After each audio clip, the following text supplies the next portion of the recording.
네, 안녕하십니까. 정보배. 어저께 G7 회의장을 박차고 미국으로 복귀를 해서 거의 뭐 큰일이 있을 것처럼 이야기를 했던 트럼프가 결국은 예상대로, 저희 예상대로 이란에 대해서 거의 선전포고급의 경고를 하고 있습니다. 뭐 결국 이제 즉시 항복을 하지 않으면 뭐 큰일 날 것처럼 지금 얘기를 하고 있어요. 당장 항복해라. 하메네이가 어디 있는지 알고 있다. 이런 식으로. 참 미국이란 나라가 실리를 잘 찾아요. 확실히. 뭐 그게 실리를 잘 찾으니까 강대국의 위치를 유지를 하고 있겠죠. 그런 거 보면 참 이스라엘이 이제 많이 고생을 하고 한 사이에서 이제 마지막 도장은 트럼프가 딱 찍는 겁니다. 그러니까 사실 어떻게 보면 이게 뭐 이스라엘만 그런 게 아니라 우리도 마찬가지잖아요. 고생은 이제 남한이 좀 하고 북한하고 상대해서 고생을 하고 실질적으로도 북한하고의 어떤 그런 뭐 수교라든지 이런 것들은 또 미국이 생색이 나는 아마 그런 과정으로 갈 겁니다. 근데 그거를 뭐 우리가 나쁘다라고 생각할 필요도 없어요. 왜? 국제사회의 현실이잖아요. 국제정치의 현실이고 그게 만약에 뭐 안 그렇다 그러면 우리도 어디 아프리카라든지 뭐 저기 동남아의 시끌러운 나라들한테 머리 조아리면서 살아야 될 텐데. 그러니까 강대국이로서 우리 뭐 아주 강대국은 아니지만 패권국은 아니지만 그래도 강대국 반열에 올라가는 국가로서는 어떻겠습니까? 더 강한 국가에 대해서 어느 정도 인정을 또 해줘야 우리도 또 그만큼의 프라이어리티를 가지게 되지 않겠어요? 가지게 되지 않겠나 싶습니다. 지금 거의 이제 막바지에 들어가서 미국은 이제 이란을 오랫동안의 고민거리였던 이란을 정리를 할 수 있게끔 된 것 같습니다. 참 세상의 모든 일이라는 게 어느 정도 희생을 겪지 않으면 과실이 없나 봐요. 그러니까 참 지금까지 참 말로 많이 했잖아요. 오바마도 그렇고 민주당 정권을 한국이나 미국이나 말로 많이 해 말로. 그리고 약간 뭔가 좀 대충하고 지루하게 오래 하고 돈만 많이 쓰고 뭔가 이렇게 결단적인 것은 없으면서 결국은 이제 계속 어떻게 보면 그 비용만 늘어나는 행동들을 참 많이 하죠. 뭐 예전에 뭐 월남전도 그랬고 참 그랬습니다. 뭐 북핵 관련돼서도 사실은 좀 말은 되게 단호하게 하는데 결론을 잘 못 내는 거잖아요. 그러니까 참 그런 부분 보면은 이번에 정광석화처럼 이루어지는 이 트럼프의 이란 어떤 손보기 이런 부분을 봤을 땐 참 이스라엘이 다 해온 걸 가지고 닥쳤던 게가 이제 지붕 쳐다보는 꼴로 될 수도 있다. 근데 우리 이스라엘 입장에서는 지금 이란이 핵무기를 가지는 것 자체가 지역 패권을 가지는데 절대적으로 불리하기 때문에 본인들의 목표가 지금 어정쩡하게 사는 게 아니라 중동에서 패권국이 되는 게 목표예요. 이스라엘은. 이미 그런 어떤 야욕을 이전부터 드러냈어요. 그리고 사실은 이 국가가 지역에서 패권국이 되고 싶어하는 욕망은요, 뭐 우리나라도 결국은 있는 거예요. 나중에 뭐 중국이 예를 들면 저게 한 10개 국가 100개 국가로 찢어지면은 결국은 동북아에서 패권국을 한국이 노릴 수도 있는 겁니다. 그건 뭐 우리가 뭐 지금 이런 상황이니까 패권국이 뭐 우리한테 뭐 가당키나 하냐 이렇게 생각할 수 있는데 그건 어떻게 될지 몰라요. 어떻게 될지 모릅니다. 우리가 사실 중국이 저렇게 옛날에 중국 얼마나 무시했어요. 못 사는 나라에다가 뭐 공산주의 국가네 뭐 이러면서 얼마나 무시했습니까? 지금 중국이 이렇게 잘 나가고 뭐 저렇게 잘 만들고 AI네 뭐네 전기차네 저렇게 잘 만들 걸 누가 상의했습니까 지금까지? 그러니까 앞날을 예측을 못하는 거죠. 이란이 이렇게 무너질 것도 예측 못하는 거고. 그러니까 참 그런 거 보면은 결국 역사라는 것은 무모한 자의 편이다. 예전에 그 영국 특수부대 SAS의 본인들의 슬로건이죠. 무모한 자가 승리한다. 무모한 자가 승리한다. 그러니까 그만큼 대담해지게 뭔가 희생을 하고 목숨을 걸고 뭐 이런 자가 결국은 승리하는 거지. 뭐 그냥 기다리는 자는 잘 승리 못한다. 이 얘기가 이제 SAS, SAS입니다. 그 미국의 영국 특수부대죠. 많이 영화에 나오잖아요. SAS. 자, 아무튼 이제 이란 문제는 계속 이제 저렇게 이제 결론이 나가는 것 같습니다. 이제 어떻게 뭐 다음 수순은 뭘까 궁금도 많이 드는데, 이제는 뭐 바로 여세를 몰아서 북한한테 가겠죠. 그리고 이제 이게 막 뭐 좀 잔물이 남아 있더라도 이제 어떤 이 큰 국면은 넘어갔다고 봐요. 이란은 이제 어쨌든 간에 여기서 이제 회복을 할 수가 없을 거예요. 자존심을 회복할 수 없을 거고, 본인들이 뭐 어떤 폭탄을 뭐 투하를 해서 반격을 하더라도 이미 어떤 국면을 넘었고, 지금 이제 이런 어떤 최후 통첩을 받는 어떤 이런 입장이 돼 있는 상황이기 때문에 이 국면을 이제 넘어가기가 쉽지 않습니다. 그 국제 정치도 이게 참 무서운 게, 이 초반 승기가 참 무서운 거야.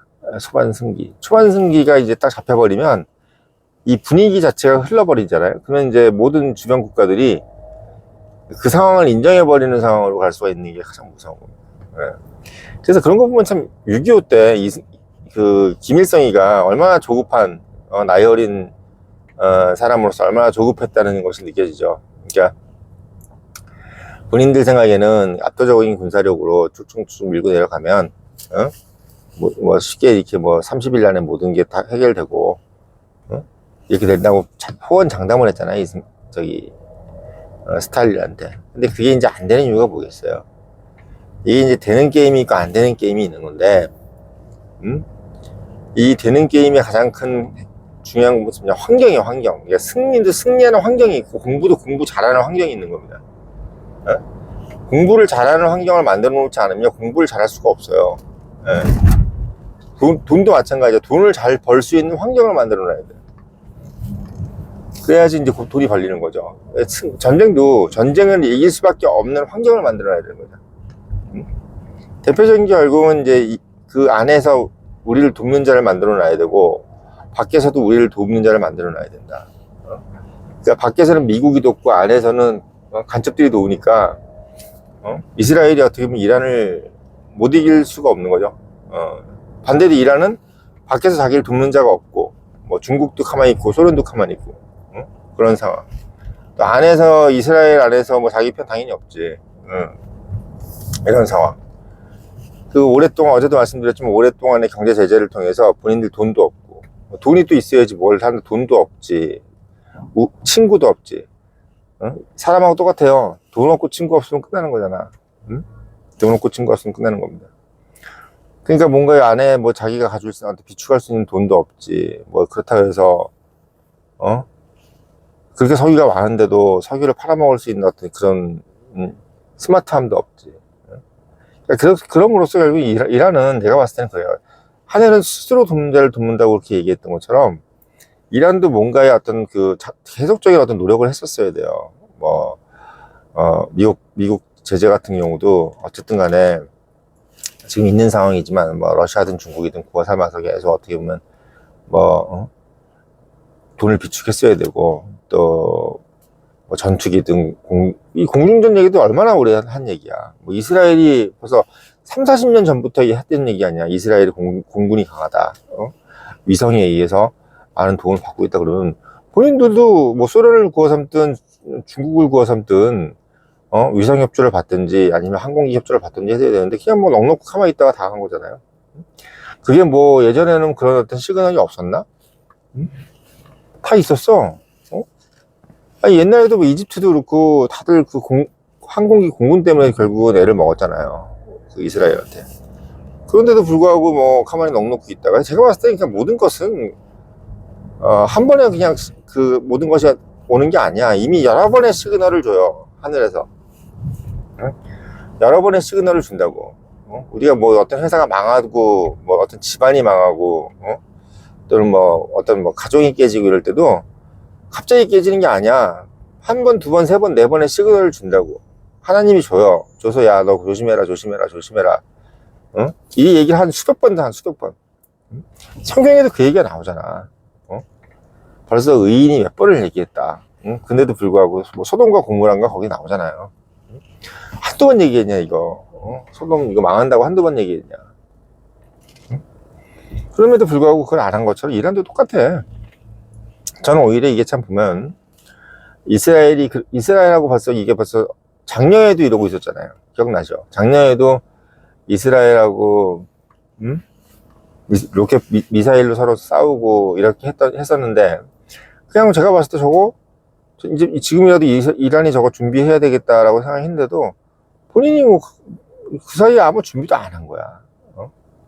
이스라엘은 차곡차곡 준비를 했던 건데. 그런 모습을 봤을 때 이 전쟁이라는 것도 결국은 상식에서 근간에서 나오는 거야. 그래서 어떤 그런 시그널이 나오면 그 시그널에 의해서 그냥 행동을 하면 돼요. 어떻게 보면 성공이라는 것도 쉬워. 응? 그냥 시그널 나오는 대로 그때그때 딱딱딱 준비하면 되는데, 그냥 뭐 살필 미루다가 결국은 이 큰 사고가 나는 겁니다. 예. 인간이라는 것을 다 알잖아요, 감정적으로. 이 종교, 이게 신권 정치네 뭐네 이런 게 문제야. 그냥 인간의 상식에 의해서 통치를 했으면은 바로 해결될 문제를 뭐 신권 정치 그러니까 뭐 알라가 해결해 주겠지, 별 말도 안 되는 어떤 그런 이유로 자꾸 차일피일 미루다 결국은 이 꼴이 나는 겁니다. 네, 이 꼴이 나는 거예요. 그래서 제가 봤을 때는 이 이란하고 이스라엘 문제는 결국은 상식에 근거하지 못한 이란의 어떤 그 전쟁 준비, 그리고 이스라엘은 상식에 근거해서 그냥 교본대로 한 거지, 교본대로. 이란 국내에서 반역자들을, 반체제 인사들 포섭하고, 그리고 평소에 했던 대로 미국하고 잘 지내고, 어떻게 보면 또 미국 트럼프가 행정부가 또 발족하는 거에 따라서 또 초창기에 바로 또 마음 바뀔 수 있으니까, 정권 후반으로 가면 또 레임덕이 오고 뭐 그럴 수 있으니까 초창기에 바로 또 때려버리는 그런 어떤 시의적절함, 그 이스라엘 시의적절함, 이런 것이 어떻게 보면은 모든 것이 다 어우러져 가지고 이번 어떤 결과가 나온 것이 아닌가라는 생각이 듭니다. 그러니까 참 배울 점이 많아요. 이번에 이 이란 이스라엘의 이 전쟁을 보면은 우리 청년들이 참 배울 게 많아. 단순히 그냥 뭐 이게 아니라, 정말 우리가 평소에 어떻게 행실을 해야 되고 무엇을 준비해야 되는지에 대해서 이란하고 이스라엘을 보면 참 우리가 교훈이 많다는 거죠. 세상에 제일 무서운 게 결국은 뭐냐면 유비무환이죠, 유비무환. 참 유비무환이라는 것이 그게 쉬운 것 같은데도 어려워. 유비무환이라는 거지. 그러니까 참 그런 거 보면은 예전에 박정희 대통령께서 늘 그렇게 준비하고 뭐 했던 것들이 참 다 저런 부분이 아니었나 하는 생각이 듭니다. 아무튼 트럼프가 지금 이제 마지막 최후 통첩을 날렸기 때문에 아마 오늘이나 내일쯤 됐을 때 뭔가 이제 나오지 않겠나 싶네요. 왜냐면 계속 이제 이란 내에서도 이제 여론, 이게 참 다 졌다, 더 이상 고통을 우리가 감내하지 말자 하는 아마 그런 여론들이 계속 일어날 거고, 그리고 또 이제 반체 인사들이 아마 이제 힘을 얻을 거기 때문에 이란 정권이 아마 바뀌는 것이 가장 순리가 되는 과정을 갈 것 같아요. 체제가 이제 붕괴가 되는 거겠죠. 참 어떻게 보면 뭐 이란이라는 나라가 우리하고는 뭐 테헤란로도 있고, 지금 저도 테헤란로를 지나고 있는데, 뭐 테헤란로처럼 이란이라는 나라가 참 옛날엔 잘 살았고, 팔레비 정권 때만 해도 잘 살았고, 물론 그때도 이제 부정부패가 있긴 했지만 이 신권 정치네 뭐네 이 독재국가 이거보다는 사실 낫지. 그래서 그런 부분에서는 이란이 그래도 이번에 한번 기회를 얻을 수도 있다.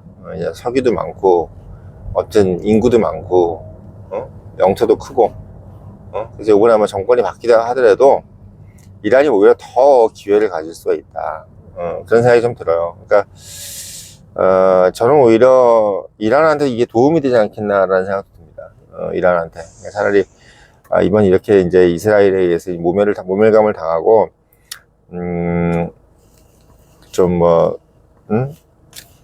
순환을 겪는 부분에 있어서는 좀 창피하긴 하죠. 창피하긴 한데 그건 잠깐의 창피야, 잠깐의 창피.